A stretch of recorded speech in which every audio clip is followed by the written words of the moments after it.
In this video we will be briefly explaining what a fiend is. Then we will be showing you all known fiends in the Chainsaw Man manga. So what are fiends?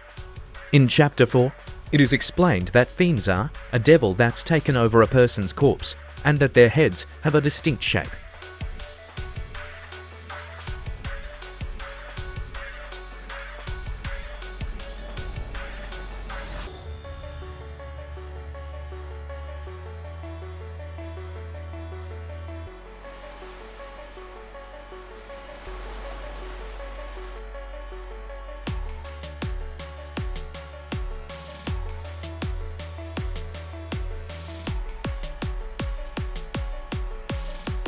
The war devil, Yoru, took over the body of Asamitoka.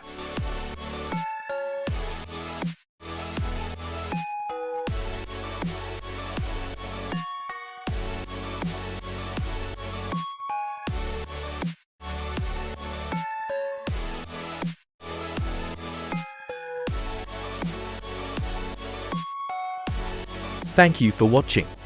Who is your favorite fiend in Chainsaw Man? Let us know in the comments. Subscribe and like for more videos.